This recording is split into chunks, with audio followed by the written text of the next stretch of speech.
Buah, tío, madre mía, cómo le hemos liado. Nos hemos quedado dormidos y nos ha dejado tirados el autobús. Así que ahora nos toca ir corriendo a Sevilla. Vamos, vamos, que no llegamos. Vamos, vamos, vamos. Hola amigos, soy Luis González Valencia y hoy llegó el gran día. Este día que hemos estado esperando durante meses, porque hoy vamos a ser un Valencia campeón. Porque hoy el Valencia se lleva la copa. ¡Amun! Bueno, y mirad dónde estamos, en la Fan Zone, donde dentro de nada, unas 10 horitas o así, se va a vivir esa emocionantísima final entre el Barça y el Valencia. Vamos para adentro. 1, 2 y 3. ¡Volé la copa! Venga, Sofía. Que viene el avión.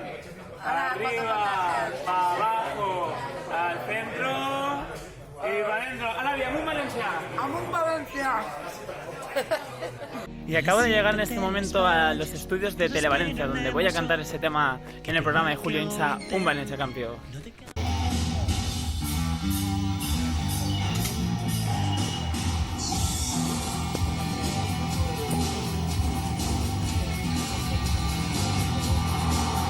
Vamos a ti, Julio, vamos a ti.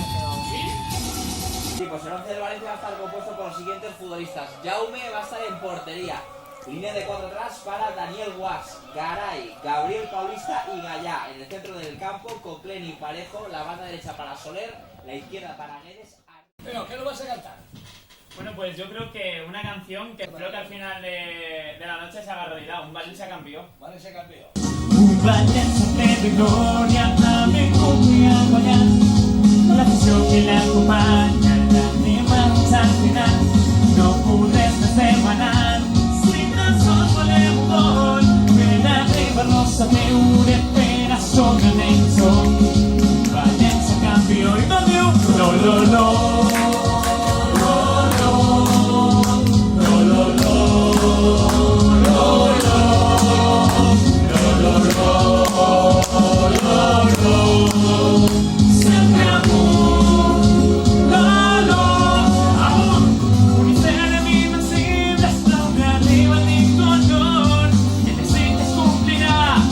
Valencia campeón.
A dormir. Dago, tengo que contarte una cosa que te va a dar mucha alegría. Somos campeones, campeones. Oe, oe, oe. Ahí, mueve la copa, Dago, vamos. Mueve esa bandera. Di, ¡Amunt Valencia! Ahí, mira cómo se vuelve loco. Ahí, ¡Amunt Valencia! Bueno, noche impresionante la que hemos vivido hoy. O sea, he vuelto ya casi sin voz, pero no importa, valió la pena por el Valencia. Y la verdad que esto es impresionante, en el año del centenario y conseguimos ahí un título, impresionante. Y recordad, la profecía de mi canción se ha cumplido, somos un Valencia campeón. ¡Amén! Se viene la copa, se viene la copa.